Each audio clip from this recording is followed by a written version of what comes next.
ನಾನು ಪ್ರೀತಿಯಿಂದ ಖಾಲಿ ಜೇಬಿನ ಮಜನು ಶಿವಾನಂದ್ ತಳವಾರ್. ಈತನ ಮಧ್ಯೆ ಆವಾಗ ವಿಡಿಯೋಗಳನ್ನು ನಿಮ್ಮ ಮುಂದೆ ಸ್ವಲ್ಪ ಸಮಯದಲ್ಲಿ ಶೇರ್ ಮಾಡಿಕೊಳ್ಳೋ ಹುಚ್ಚು ನನಗಿತ್ತು. ಆದರೆ ಏನು ಮಾಡಲಿ, ಹಗಲೆಲ್ಲ ಬೆವರು ಹರಿಸಬೇಕು, ತಂದಿದ್ರಲ್ಲಿ ಸ್ವಲ್ಪ ಮುರಿಸಬೇಕು. ಸಂಜೆಗೆ ಹುಳಿ ಹೆಂಡ ಮಾಡೋ ಬದಲು ಬಿಸಿ ಚಹಾನ ನೆರಳು ನೀಡುವ ಬಾದಾಮಿ ಗಿಡದ ಕೆಳಗೆ ಸವಿಯೋ ಹುಚ್ಚು ನಮಗೆ. ಹಾಗಂತ JP ರಾಜರತ್ನಂ ಅವರ ಡೈಲಾಗನ್ನು ನಿಮಗೆ ಹೇಳ್ತೀನಿ ಅನ್ಕೋಬೇಡಿ. ಅವರ ಶಿಷ್ಯಂದಿರು ನಾವು, ಅದನ್ನು ಹೇಳದೆ ಮತ್ತೇನು ಹೇಳಬೇಕು. ಬಂಧುಗಳೇ, ಪ್ರಾಮಾಣಿಕ ಪ್ರಯತ್ನಕ್ಕೆ, ಕಠಿಣ ಪರಿಶ್ರಮಕ್ಕೆ ಬೆಲೆ ಎನ್ನುವ ತತ್ವ ಸಿದ್ಧಾಂತಗಳು ಈಗ ಎಷ್ಟರ ಮಟ್ಟಿಗೆ ನಿಜ ಅನ್ನೋದು ನನಗಂತೂ ತಿಳಿಯದು. ಯಾಕೆಂದರೆ ಭಾರತದಲ್ಲಿ ಅಪ್ರತಿಮ, ದಕ್ಷ, ಪ್ರಾಮಾಣಿಕ ಭಾರತದ 2ನೇ ಪ್ರಧಾನಿ ಲಾಲ್ ಬಹದ್ದೂರ್ ಶಾಸ್ತ್ರಿಯವರ ಜೀವನವನ್ನು ನೋಡಿ ಬೆಳೆದವರು ನಾವು. ಹಾಗಂತ ಬಂಡ ಬಾಳ ಇಟ್ಟುಕೊಂಡು ಅವರಿವರ ಗುಲಾಮಗಿರಿ ಹಿಡ್ಕೊಂಡು ಯಾರ್ದೋ ರಾಜಕೀಯ ಪಕ್ಷದ ಧ್ವಜವನ್ನು ಭುಜದ ಮೇಲೆ ಇಟ್ಟುಕೊಂಡು ಜೈ ಅನ್ನುವ ಸಿದ್ಧಾಂತ ನಮ್ದು ಅಲ್ವೇ ಅಲ್ಲ ಬಂಧುಗಳೇ. 20 ವರ್ಷಗಳ ಕಾಲ ಸಿದ್ಧಲಿಂಗೇಶ್ವರ ಕಮರಿ ಮಠದಲ್ಲಿ ಉತ್ತಮ ವ್ಯಾಸಂಗವನ್ನು ಮಾಡಿ ಆ 20 ವರ್ಷಗಳ ಆಚೆ ಈಚೆ ನೋಡೋವಷ್ಟರಲ್ಲೇ ನಮಗೆ 40 ವರ್ಷ ತುಂಬಿ ನಮ್ಮ ವಯೋ ವೃತ್ತಿಗೆ ಫುಲ್ ಸ್ಟಾಪ್ ಬಂದ ಸಮಯ. ಅಂದರೆ 20 ವರ್ಷಗಳಲ್ಲಿ ನನ್ನ ಜೊತೆ ಇರ್ತಕ್ಕಂಥ ಸುಮಾರು 20 ಸಹಪಾಠಿಗಳು ಉನ್ನತ ಹುದ್ದೆಗೆ ಹೋದರು. ಒಬ್ಬರು PDO ಅಧಿಕಾರಿಯಾದರು, ಒಬ್ಬರು ಅರಣ್ಯ ಇಲಾಖೆಯಲ್ಲಿ ಉತ್ತಮ ಸಿಬ್ಬಂದಿಯಾದರು, ಇನ್ನೊಬ್ಬರು ಎಕ್ಸೈಸ್ ಸಬ್ ಇನ್ಸ್ಪೆಕ್ಟರು, ಮತ್ತು ಕೆಲವರು ಪೊಲೀಸ್ ವರಿಷ್ಠಾಧಿಕಾರಿಗಳು, ಜೊತೆಗೆ ಇನ್ಸ್ಪೆಕ್ಟರು ಆದರು.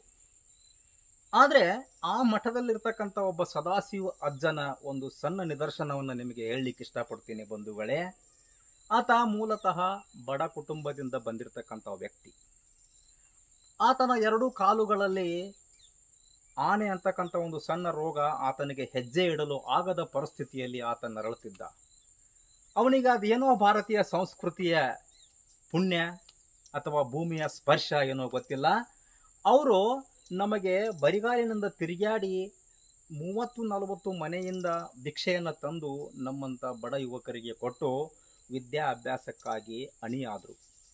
ಅಂತಹ ಪ್ರಾಮಾಣಿಕ ಸದಾಶಿವ ಅಜ್ಜ ನಮಗೊಂದು ಮಾತು ಹೇಳ್ತಿದ್ದ, ನಿನ್ನ ಜೊತೆಗೆ ಇರ್ತಕ್ಕಂಥ ಸುಮಾರು 20 ಗೆಳೆಯರು ಎಲ್ಲ ಉನ್ನತ ಹುದ್ದೆಗೆ ಹೋದರೂ ಸಹಿತ ನೀನು ಎಷ್ಟೇ ಭಗೀರಥ ಪ್ರಯತ್ನ ಪಟ್ಟರೂ ನಿನಗೆ ನೀರು ದಕ್ಕದು.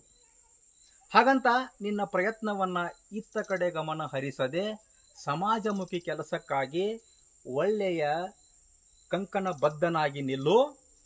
ಪ್ರಾಮಾಣಿಕ ಪ್ರಯತ್ನದಿಂದ ಹಲವಾರು ಸಾಮಾಜಿಕ ಕಳಕಳಿಯಲ್ಲಿರ್ತಕ್ಕಂಥ ಬಡ ವರ್ಗದ ಕುಟುಂಬದ ಮಕ್ಕಳ, ದೀನ ದಲಿತರ, ವಯೋವೃದ್ಧರ, ವಯಸ್ಕ ತರುಣ ತರುಣಿಯರ ಕೆಲಸಗಳನ್ನು ಮಾಡಲಿಕ್ಕೆ ದಿಟ್ಟ ಹೆಜ್ಜೆ ಇಡುವಂತಕ್ಕಂಥ ತನ್ನ ಸಾವಿನ ಕೊನೆಯ ಕ್ಷಣದಲ್ಲಿ ನನ್ನ ಕೈ ಮೇಲೆ ಕೈ ಇಟ್ಟು ಪ್ರಾಣ ಬಿಟ್ಟ ಆ ಸದಾಶಿವಜ್ಜ. ನನಗೆ ಒಂದು 4-5 ದಿನಗಳ ವಿಪರ್ಯಾಸ ಆದರೂ ಸತ್ಯ.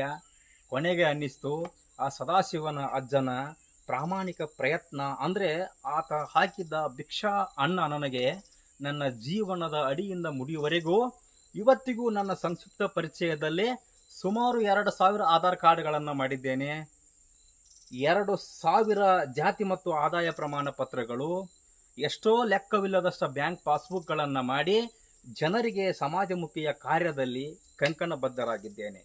ಇವುಗಳ ಮಧ್ಯೆ ಕಲ್ಕತ್ತಾ ಪ್ರವಾಸ, ಸ್ವಾಮಿ ವಿವೇಕಾನಂದರ ಹುಚ್ಚು, ಜೊತೆಗೆ ಪುಸ್ತಕದ ಗೀಳು, ಎಲ್ಲಿಲ್ಲದ ಪ್ರೇಮ, ರಾಮಕೃಷ್ಣ ಪರಮಹಂಸರಾಗಲಿ, ತಾಯಿ ಶಾರದಾದೇವಿಯವರ ಹುಟ್ಟು ಮರಣದ ಸ್ಥಳಗಳನ್ನು ನೋಡಿ, ಈ ನಡುವೆ ಒಂದು ಸಣ್ಣ ವಿರಾಮದ ಮಧ್ಯೆ ದಕ್ಷ ಪ್ರಾಮಾಣಿಕತೆಯ ಒಂದು ಸದಾಶಿವ ಅಜ್ಜನ ನನ್ನ ಪ್ರಾಮಾಣಿಕ ಪ್ರಯತ್ನಕ್ಕಾಗಿ ಸಿಕ್ಕ ಫಲದ ವಿಷಯವನ್ನು ನಿಮ್ಮ ಮುಂದೆ ಹಂಚಿಕೊಂಡಿದ್ದೇನೆ.